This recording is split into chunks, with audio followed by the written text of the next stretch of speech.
नमस्कार, स्वागत है आपका संसद टीवी पर। मैं हूं मनोज वर्मा और आप देख रहे हैं हमारा खास कार्यक्रम मुद्दा आपका। आज हम बात करेंगे यूनिफॉर्म सिविल कोड यानी समान नागरिक संहिता की। कारण अक्सर यूनिफॉर्म सिविल कोड का मुद्दा उठता रहा है। इस बार मुद्दा स्कूल में यूनिफॉर्म का है, लेकिन हिजाब को लेकर विवाद उठा तो चर्चा यूनिफॉर्म सिविल कोड मुद्दे पर तेज हो गई। इस मुद्दे पर समय समय पर सुप्रीम कोर्ट में याचिकाएं भी दाखिल हो चुकी हैं। सुप्रीम कोर्ट ने समान नागरिक संहिता बनाने के संबंध में अप्रैल 1985 में पहली बार सुझाव दिया था। वैसे देश में गोवा एक ऐसा राज्य है जहां 1961 से यूनिफॉर्म सिविल कोड लागू है। संविधान के अनुच्छेद 44 के तहत समान नागरिक संहिता को लागू करना राज्यों की जिम्मेदारी है, लेकिन बड़ा मुद्दा यह है कि आखिर यूनिफॉर्म सिविल कोड देश में अब तक लागू क्यों नहीं हो सका है। मुद्दा आपका में आज यूनिफॉर्म सिविल कोड यानी समान नागरिक संहिता से जुड़े विभिन्न पहलुओं पर चर्चा करेंगे, उन्हें समझने की कोशिश करेंगे। चर्चा करने के लिए खास मेहमान मेरे साथ इस समय जुड़े हुए हैं। इकबाल अहमद अंसारी साहब हैं, पूर्व मुख्य न्यायाधीश हैं पटना उच्च न्यायालय के। इकबाल साहब, आपका बहुत बहुत स्वागत है संसद टीवी पर। साथ ही हमारे साथ जुड़े हुए हैं राशिद अल्वी साहब, जो कांग्रेस के नेता हैं और पूर्व सांसद हैं राज्यसभा के। राशिद जी, आपका भी बहुत बहुत स्वागत है। और मेरे साथ जुड़े हुए हैं सैयद जफर इस्लाम साहब, जो सांसद हैं राज्यसभा के, भाजपा के नेता हैं। जफर इस्लाम साहब, आपका भी स्वागत है बहुत बहुत संसद टीवी पर। शुरुआत आपसे मैं करूंगा अंसारी साहब, क्या है समान नागरिकता संहिता? अगर कॉमन भाषा में मैं कहूं, सबके लिए एक समान कानून हो, लेकिन संविधान में भी इसका उल्लेख मिलता है अनुच्छेद 44 में। समय समय पे यह मुद्दा उठता रहा है। क्या है यह मुद्दा? अगर शॉर्ट में बोला जाए तो इसका यही है कि जो पद्धति, सिस्टम या प्रैक्टिस हिंदुओं के लिए हो, वही मुसलमानों के लिए हो, वही क्रिश्चियंस के लिए हो, वही पारसी के लिए हो, वही सिख के लिए हो, जो ये कॉमन है जी। कॉमन से तात्पर्य क्या है? कॉमन से तात्पर्य ये है कि कोई डिफरेंस नहीं होना चाहिए। लेकिन डिफरेंस नहीं होने का मतलब यही है सबसे बड़ा कि अभी तक इंडिया में कोई ऐसा, मेरे नज़र में तो कोई रिसर्च आया नहीं या सर्वे आया नहीं कि इसको किस तरह से किया जाए। या तो कोई अपोज करता है या कोई इसको सपोर्ट करता है जी। या कुछ लोग न्यूट्रल हैं, समझ लीजिए। लेकिन ये कोई नहीं बोल रहा है कि हमने इसको रिसर्च किया, हमने देखा है कि इस पॉइंट पर, मतलब जहाँ जहाँ डाइवर्जेंस होगा, जहाँ डिफरेंसेस हो सकते हैं, वहीं पर तो कॉमनैलिटी लाना पड़ेगा जी। वो है नहीं जी। तो जहाँ तक, जैसे कि मैं एक सिंपल एग्जांपल देता हूँ आपको शादी का। शादी में जो है हिंदुओं के लिए एक सतपति है, वो 7 फेरे लेने पड़ते हैं जी। और मुसलमान या क्रिश्चियन जो हैं उनके लिए कंसेंट है, जिसमें वो अपना कंसेंट देते हैं कि मैं शादी कर रहा हूँ या शादी नहीं कर रहा हूँ, जो भी है जी। तो अब सवाल ये है कि अगर कल को हिंदुओं को बोला जाए कि आप जो है कंसेंट दे दीजिए और आप ये सतपदी छोड़ दीजिए, तो मेरे ख्याल में वो पॉसिबल नहीं होगा, उचित भी नहीं है। इसी तरह से अगर जो है क्या नाम उसका मुसलमानों को या क्रिश्चियंस को ये बोला जाए कि आप कंसेंट तो देते ही हैं, साथ में आप ये 7 फेरे भी ले लीजिए जी, वो उनके धर्म के लिए घातक होगा, इसलिए वो भी नहीं कर सकते। तो सबसे पहले तो हम लोगों को ये ट्राई करना चाहिए, एसर्टेन करने का या मालूम करने का कि हम कौन कौन एरिया में जो है कॉमन लॉ ला सकते हैं जो कॉमन हो सबके लिए जी। बिल्कुल बिल्कुल। और उद्देश्य भी उसके पीछे ये है, क्योंकि संविधान ने अगर में उल्लेख अगर यूनिफॉर्म सिविल कोड का मिलता है तो धार्मिक आज़ादी का भी उल्लेख है संविधान में। राशिद अल्वी साहब, आप कानून के अच्छे जानकार हैं। मैं आपसे समझना चाहता हूं, जब भी यूनिफॉर्म सिविल कोड की बात होती है तो इसका विरोध शुरू हो जाता है, इसके पक्ष और विपक्ष में तर्क दिए जाते हैं। क्या मुद्दा है, आप कैसे देखते हैं इसको? क्योंकि इसका उल्लेख संविधान में भी हमें मिलता है। देखिए, डायरेक्टिव प्रिंसिपल्स में जी आर्टिकल 44 स्टेट को कहता है कि वो कोशिश करे कि कॉमन यूनिफॉर्म सिविल कोड लाए जी। लेकिन डायरेक्टिव प्रिंसिपल्स में अकेला आर्टिकल 44 नहीं है जी। 15 आर्टिकल्स हैं जी। 36 से लेके और 51 तक 15 आर्टिकल्स। किसी एक आर्टिकल पे बहस नहीं होती। जो दूसरे आर्टिकल्स हैं, किसी भी इंसान की, किसी भी कौम की प्रायोरिटीज होती है। पहली प्रायोरिटी क्या है, दूसरी क्या है। क्या देश के अंदर यूनिफॉर्म सिविल कोड ही पहली प्रायोरिटी है? जी। और अगर पहली प्रायोरिटी है तो सरकार ने कोई ब्लूप्रिंट तैयार किया है इसका?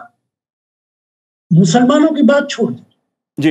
हिंदुओं के अंदर गोत्र में शादी नहीं होती, क्या दबाव डालेंगे कि शादी होगी? हिंदुओं के अंदर साउथ के अंदर अलहदा तरीका है, नॉर्थ के अंदर अलहदा तरीका है। मुसलमानों में कजिन्स में शादी होती, क्रिश्चियंस में भी होती। क्या हिंदू कम्युनिटी के अंदर कजिन्स के अंदर शादी की इजाजत दी जाएगी?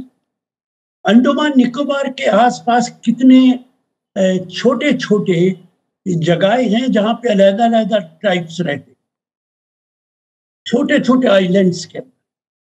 उसमें बहुत सारे आइलैंड्स ऐसे हैं जिसमें सबसे ज्यादा उम्र के आदमी का हक है सबसे छोटी उम्र की लड़की से शादी करने का।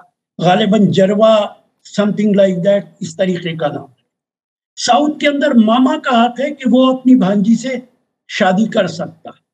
ये देश बहुत बड़ा देश है, 140 करोड़ की आबादी है, अलहदा अलहदा मजहब, अलहदा अलहदा कल्चर, अलहदा अलहदा तहसीब। यहाँ पे जब इलेक्शन आता है कॉमन सिविल कोड की बात की जाती है। अच्छा, आप कीजिए ना यूनिफॉर्म सिविल कोड, कौन मना कर रहा है आपसे? जी। किसने कहा कि मत कीजिए? जी। ब्लूप्रिंट लाइए, आप कंसेंसस बनाने की कोशिश कीजिए। देखिए, डर क्या है?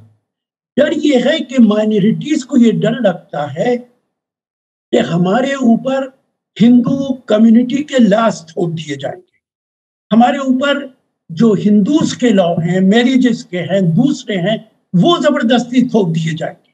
जब यूनिफॉर्म सिविल कोड बनेगा तो तमाम रिलीजियस लीडर्स को बिठाइए, पॉलिटिकल लीडर्स को बिठाइए, जो मुसलमानों की बात है वो शामिल कीजिए, जो हिंदुओं की बात है वो शामिल कीजिए, जो क्रिश्चियंस की बात है वो शामिल कीजिए, बनाइए कॉमन यूनिफॉर्म सिविल कोड। लेकिन ये तो बिल्कुल ऐसा लगता है कि जब इलेक्शन आता है, भारतीय जनता पार्टी के नेता यूनिफॉर्म सिविल कोड की आवाज बुलंद करते हैं, 2-4 मौलवी लोग उसकी मुखालफत करते हैं, और वो यही चाहते हैं बीजेपी के। जी बिल्कुल। राशिद साहब आपने बहुत अच्छी बातें कही। आपने खुद कहा कि बनाइए सिविल कोड, कौन मना करता है। लेकिन मैं इस डिबेट को राजनीति से परे रखना चाहता हूं। मैं जानता हूं आप दोनों राजनेता हैं और चुनाव में चर्चा इसी पे होती है, लेकिन मेरे लिए मुद्दा ना हिंदू का है ना मुसलमान का है, देश के संविधान का है। जफर इस्लाम साहब, आपकी पार्टी सत्ता में है, आपकी पार्टी इस मुद्दे पे देश से वादा करती रही है, आप कैसे देखते हैं यूनिफॉर्म सिविल कोड के इस मुद्दे को?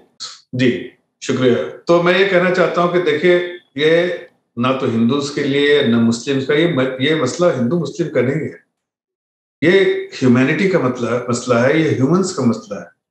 इसको लोग क्यों तकसीम कर देते हैं हिंदू मुस्लिम में, मुझे इस बात से बड़ा ये नागवार गुजरती मुझे इस बात को कि आप इसको तकसीम कर देते हैं। यूनिफॉर्म सिविल कोड दुनिया के कई ममालिक में है, और हर मुल्क में जहां ये है वहां हिंदू भी रहते हैं, मुस्लिम भी रहते हैं, सिख भी रहते हैं, ईसाई भी रहते हैं। मसलन आपने अमेरिका का नाम सुना होगा, अमेरिका में तो यूनिफॉर्म सिविल कोड है जी। यूनाइटेड किंगडम में है, वहां तो सब इसको मानते हैं।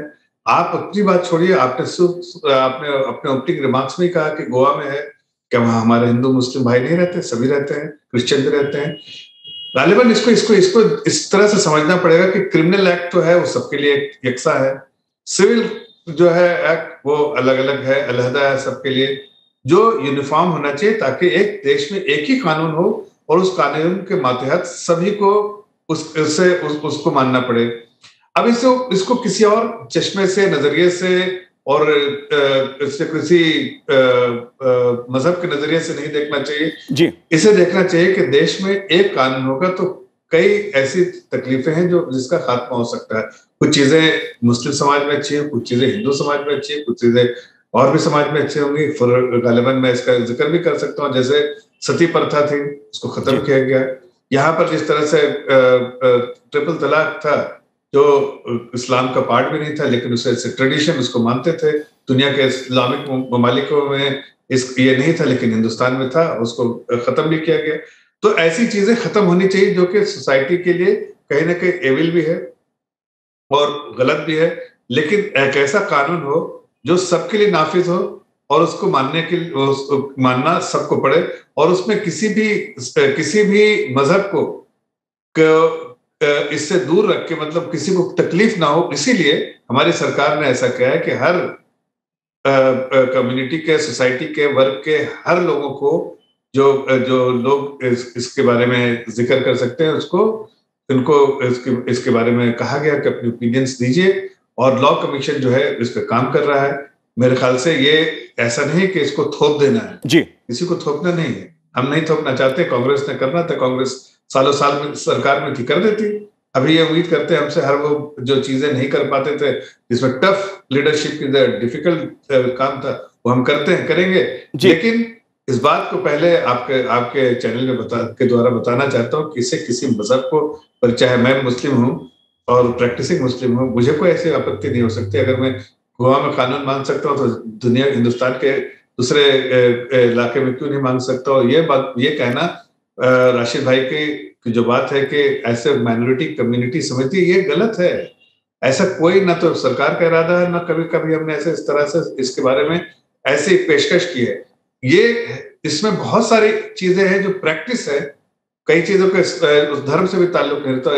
एक ट्रेडिशन और प्रैक्टिस को खत्म भी होना चाहिए। इससे जो सोसाइटी के लिए बेहतर हो, ह्यूमैनिटी के लिए बेहतर हो, ह्यूमंस के लिए बेहतर हो, उस दिशा में हम काम कर रहे हैं, उस दिशा में सोच रहे हैं। और इसलिए सबका इनपुट चाहिए, सबके इनपुट्स, कंस्ट्रक्टिव अप्रोच है हमारा, सबका इनपुट चाहिए, बिल्कुल समाज के हर वर्ग का। बिल्कुल सही। और फिर लॉ कमीशन उस पर जो है लोगों से और भी आगे बढ़ के बातें करेगा, और जब एक दिन ऐसा दिन आएगा कि इंशाल्लाह ये भी नाफिज होगा। जी बिल्कुल।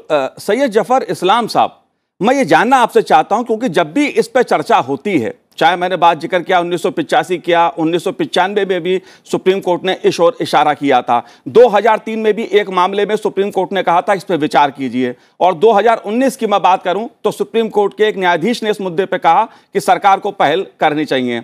जफर इस्लाम साहब, मैं आपसे ये जानना चाहता हूं कि जब भी इस मुद्दे पर चर्चा होती है तो विरोध के सर क्यों उठते हैं, तब जबकि गोवा में यह कानून लागू है?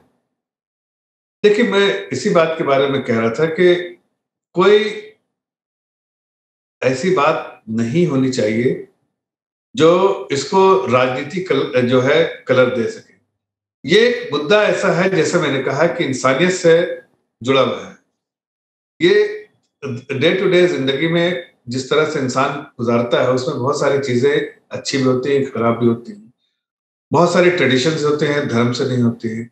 तो इन सब चीज को अगर ध्यान में रखते हुए अगर एक ऐसा कानून बने जो किसकी मुखालफत कोई ना करे, लेकिन उसके हकदार हो, लेकिन उसके लिए माइंडसेट, ओपन माइंडसेट होना चाहिए, बिल्कुल खुला दिमाग होना चाहिए कि हम एक ऐसे कानून को बनाने जा रहे हैं जो हम सब देशवासियों के लिए यकसा है, एक है, जिस तरह से दुनिया के अलग अलग ममालिक में है।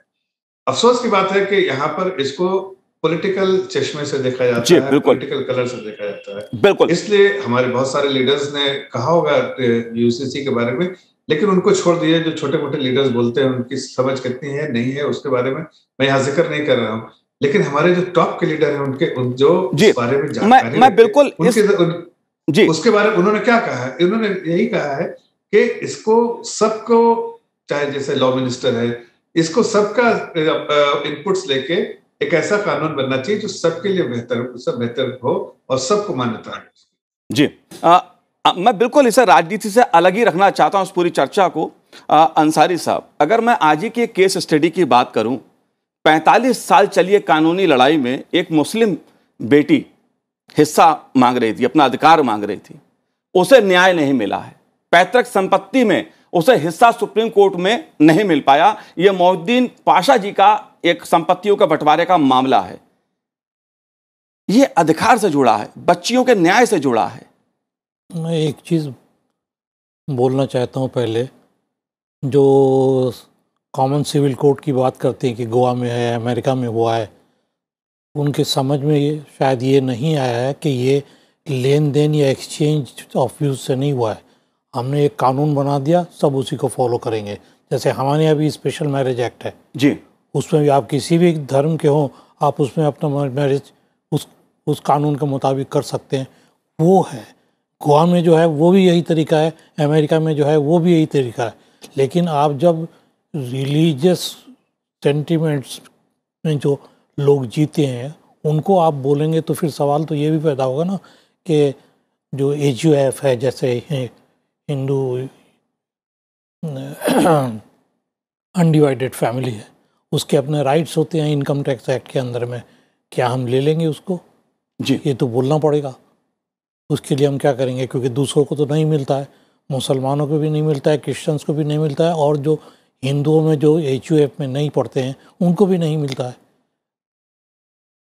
तो जहाँ भी लॉ बना है वो सिर्फ ये किया उन्होंने कि एक एक्ट या कोड बना दिया है, आप उसमें काम कीजिए। इसी तरह से जो है हमारे यहाँ खुद है ही ऑलरेडी, उसमें कोई बनाने की ज़रूरत नहीं है। हमारे पास तो स्पेशल मैरिज एक्ट है, वो मैरिज को कंट्रोल करेगा जी। लेकिन हम वो नहीं करना चाहते हैं। हम तो लोगों के जो सेंटिमेंट्स है उसको उभारना चाहते हैं जी, इसीलिए हम उस सेंटिमेंट्स की बात करते हैं जी। राशिद अलवी साहब, मैं मैंने एक तरह से यहाँ पर छोटे से बात करना चाहता हूँ। देखिए, मैं देख नहीं पा रहा हूँ, लेकिन इकबाल अंसारी साहब या कुछ आपने नाम बताया जो शायद पेशे से लॉयर है या वकील है या जज है, सब कुछ है, आपने बताया था अपने दिमाग में। बड़े अफसोस के साथ कह रहे हैं यहाँ कंस्ट्रक्टिव डिस्कशन हो रहा है, यहाँ कोई पार्टी पॉलिटिक्स नहीं हो रही है, और ना कोई ऐसा मसला है, कोई इसको उभारने की कोशिश नहीं करता। उभारने वाले, जैसा राशिद साहब ने कहा, कुछ लोग हैं जिसको उभारना चाहते हैं। जफर इस्लाम साहब पूर्व न्यायाधीश हैं पटना उच्च न्यायालय के, इकबाल अहमद अंसारी साहब जी। हाँ, तो मैं उनको बड़े अदब से कह रहा हूँ कि ये जिस तरह की बात उनके जबान से आ रही है वो बिल्कुल डिस्ट्रक्टिव बात है, और मैं उसको बारे में ये कहना चाहता हूँ कि ऐसी बातें उन्हें नहीं करनी चाहिए। वो कानून मानने वाले हैं, और कानून के बारे में जब है तो उसको उसी तरह से पेश करना चाहिए। मुझे अफसोस के साथ कहना पड़ रहा है कि जिस तरह से उन्होंने एक न्यायाधीश होने के बावजूद जिस तरह से इस चीज के बारे में खारिज किया उन्होंने, और जिस तरह से कहा, मुझे अफसोस के साथ कहना पड़ रहा है कि वो उनसे उम्मीद नहीं करेंगे। जो लोग इस प्रोग्राम को देखेंगे शायद उनकी बहुत ज्यादा मजम्मत भी करेंगे, चाहे वो मुस्लिम हो, हिंदू हो, या किसी कोई देश का कोई भी इंसान जी। राशिद अलवी साहब, आपने पहले कहा कि सिविल कोर्ट पे अगर बात बनती है तो बनाई जाए, सबकी सहमति के साथ बनाई जाए। मैंने एक केस स्टडी का जिक्र किया अभी कि 45 साल से एक लड़ाई बेटी लड़ रही थी अपने हक के लिए, पैतृक संपत्ति में उसे हिस्सा मिले। अगर ये यूनिफॉर्म सिविल कोड लागू होता तो उसे भी उसी तरह हिस्सा मिल जाता जैसे किसी और धर्म की बच्ची को मिलता है। मैं इसीलिए मुद्दा उठा रहा हूं। मुसलमानों की आबादी है, उसमें से आप एक केस की चर्चा कर रहे हैं, वो मिसाल नहीं बन सकती, और उस केस को मैं जानता भी नहीं हूं। लेकिन जस्टिस अंसारी साहब ने जो कुछ कहा मैं उससे इत्तफाक करता हूं, और मैं जफर मेरे छोटे हैं भाई की तरह, उनसे कहना चाहता हूं कि अभी भारतीय जनता पार्टी के एक स्पोक्स पर्सन मेरे साथ बैठे थे और वो कह रहे थे कि हम मुसलमानों की 4 शादियां नहीं होने देंगे किसी भी कीमत पे। ये आप जज्बात नहीं भड़का रहे तो क्या नहीं भड़का रहे? ये बात मैं आपके बारे में नहीं कह रहा, लेकिन मुझे एक बात बताइए, मैं कई सवाल आपसे पूछना चाहता हूँ। हिंदी राष्ट्रभाषा है, क्या पूरे देश में नहीं होनी चाहिए? क्या बीजेपी की सरकार ने कर दी हिंदी राष्ट्रभाषा पूरे देश के अंदर? मैं जब लोकसभा का मेंबर था, समाजवादी पार्टी के एक एमपी ने कहा कि हिंदी साउथ में जानी चाहिए। अन्ना डीएमके के एक एमपी ने खड़े होकर कहा कि मैं तमिलनाडु में राशिद अलवी साहब यूनिफॉर्म सिविल कोड पे हम बात कर रहे हैं, इस पे ही अगर रहेंगे तो अच्छा रहेगा। चलिए इसी पे रहते हैं। मैं अभी स्टडी कर रहा था, 50 साल के एक आदमी ने डाइवोर्स मांगा, सुप्रीम कोर्ट तक चला गया, और उसे मालूम है कि डाइवोर्स हिंदू लॉज के मुताबिक कब मिला? जब उसकी उम्र 80 साल हो गई थी। जो चीजें आपको अमेंड करनी चाहिए उनको अमेंड कीजिए ना। आप यूनिफॉर्म सिविल कोड के नाम पे इलेक्शन के वक्त खड़े हो जाते और सबकी राय आप कह रहे हैं, आप तो किसी की राय मानते ही नहीं है। भारतीय जनता पार्टी की यही तो परेशानी है। कश्मीर का कानून बनाओगे बगैर कश्मीरियों से नहीं, मशवरा किए, राशिद साहब आप लगा दोगे। राशिद साहब कश्मीर पे आप बात करेंगे, जफर इस्लाम साहब भी कुछ बोलेंगे। जफर इस्लाम साहब आपको कुछ कहना है इस मुद्दे पे, आप कुछ कहना चाह रहे हैं? एक मिनट जफर साहब, मैं आपसे कहना ये चाह रहा हूं कि पार्लियामेंट के कन्वेंशन को आपने खत्म कर दिया। पार्लियामेंट के अंदर अगर किसी कानून में एक कॉमा भी लगने की जरूरत पड़ती थी तो स्टैंडिंग कमेटी को जाता था। आपने स्टैंडिंग कमेटी को ही खत्म कर दिया। स्टैंडिंग कमेटी ही तो सारा सब लोगों से डिस्कस करके किसी भी बिल को पार्लियामेंट को रिकमेंड करती थी। जी, आप तो जितने कानून बनाते हैं वो अपनी मर्जी से बना लेते हैं। राशिद अलवी साहब कैसे यकीन कर लें? राशिद अलवी साहब, मैं आपने राशिद अलवी साहब आपने कई मुद्दे उठा दिए। मैं चाहता हूं कि जफर इस्लाम साहब इसका उत्तर दें। जी, मैं जवाब देता हूं। देखिए, राशिद भाई को मैं बताना चाहता हूं, हमसे बड़े हैं उम्र में भी, एक्सपीरियंस में भी, लेकिन शायद मैं उनको इस बात को बताना चाहता हूं जब शायद वो मेंबर ऑफ पार्लियामेंट भी होंगे उस वक्त कांग्रेस के।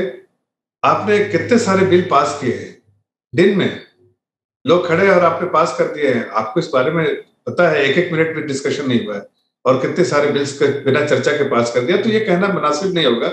हम चाहते हैं, हमने क्या कहा, हमने अपने ओपनिंग रिमार्क्स में कहा कि हम चाहते हैं inputs from every section of the society. उसका मतलब क्या है कि हम सभी लोगों को एक प्लेटफॉर्म पर लाकर और उसके बाद इस कानून को बनाना चाहते हैं ताकि एक्सेप्टेबल हो सभी के लिए। हमने वर्ड यूज किया, हम थोपना नहीं चाहते हैं। ये बात आपको पहले भी कहा। लेकिन अगर इसको कोई रिलीजियस कलर दीजिएगा, इसको कोई माइनॉरिटी कलर दीजिएगा, इसको कोई मेजॉरिटी कलर दीजिएगा, इसको कोई रीजनल कलर दीजिएगा, इसको कोई अलग से कलर, कोई और कलर देने की कोशिश करेगा, तो शायद इसका जो स्पिरिट है उससे आप कॉम्प्रोमाइज कर रहे हैं। इसका स्पिरिट क्या है? इसका स्पिरिट यह है कि एक ऐसा कानून हो, जैसा अभी हमारे न्यायाधीश साहब कह रहे थे कि अमेरिका में क्या वहां कानून ने मानना है। अरे भाई, कानून है तो वहां मुस्लिम नहीं रहते, वहां हिंदू नहीं रहते, वहां सिख नहीं रहते, वहां क्रिश्चियन नहीं रहते, वहां दूसरे मजहब के लोग रहते हैं। क्या उनको मानने में, उनको अपने मजहब को मानने में कोई तकलीफ हो रही है? वहां पर एक हिजाब लगा के भी चलते हैं, वहां बुर्का भी पहन के चलते हैं, वहां कुरान की तिलावत भी होते हैं, वहां मसाजिदें भी हैं, सब कुछ तो है। फिर क्यों इसके बारे में आप ऐसा कह रहे हैं? कानून है इसलिए तो सब एक तरह से ट्रीट किए जा रहे हैं जी। अब उसमें कई खामियां हर इसमें होंगी, उसको जाहिर है कि जो इनपुट्स आएगा वो सारे चीज का आएगा और लॉ कमीशन और जो एक्सपर्ट्स होंगे वो सब मिलके इसको ऐसा करेंगे जिससे कि सभी को एक्सेप्टेबल हो। ये मुद्दा आसान नहीं है, मैं इस बात को तस्लीम करता हूं कि आसान मुद्दा नहीं है और सरकार थोपना चाहती है। बिल्कुल सही कह रहे हैं। सरकार कंस्ट्रक्टिव अप्रोच है सरकार का कि ये चीज जिसपे डिबेट हो, डिस्कशन हो, डिलिब्रेशंस हो, बिल्कुल जफर इस्लाम साहब सभी के इनपुट्स है और बिल्कुल उसको और इसको गलत नजरिए से पेश करना जो है वो अपोजिशन के लोग जो है उसको इसको दूसरे कलर से देते हैं। जैसे न्यायाधीश साहब से मुझे बिल्कुल आप इत्तेफाक रखते होंगे। बिल्कुल जफर इस्लाम साहब आपने जो बात कही सबकी सहमति के साथ सरकार कुछ करना चाहती है। पहले भी इस मुद्दे को कई बार कहा गया है कि सरकार सभी से सहमति करके आगे बढ़ना किसी मुद्दे पर चाहती है। इकबाल अंसारी साहब, मैं आपसे समझना चाहता हूं, हर बार जब भी यह मुद्दा आता, मैंने संविधान की बात की, इसका उल्लेख संविधान में है, लेकिन मैं आपसे ये जानना चाहता हूं क्यों इसे मजहब के चश्मे से हर बार देखा जाता है? नहीं, मुझे ये समझ में नहीं आया कि जफर इस्लाम साहब इसको मजहब के चश्मे से क्यों देखने लगे। मैंने तो बोला ही नहीं। नहीं, जफर इस्लाम साहब नहीं देख रहे हैं, बोल तो यही रहे हैं, नहीं तो वो क्यों बोल रहे हैं? कुछ लोग जो बोलते हैं, नहीं वो उन्होंने बोला ना, जैसे अंसारी साहब ने जो बोला है, बड़े अफसोस की बात है। क्या बोला मैंने ये बोला है कि जहाँ पर ये बोलते हैं कि यूनिफॉर्म सिविल कोड है, वहाँ पर यूनिफॉर्म सिविल कोड क्या है? एक कानून बना हुआ है, हर एक को वही कानून मानना है, बस। उसमें ये कुछ नहीं है कि आप गिव एंड टेक करें, जो इंडिया में ट्राई किया जाता है। अगर इंडिया में भी हम बनाना चाहते हैं उसी टाइप का, रिलीजियस इसको उभारते हैं, ये इसका, इससे मुझे ऑब्जेक्शन था। आप खुद ही रशीद अलवी साहब को बोल रहे हैं कि आप सेंटीमेंट उभार रहे हैं। मैंने तो बोला नहीं।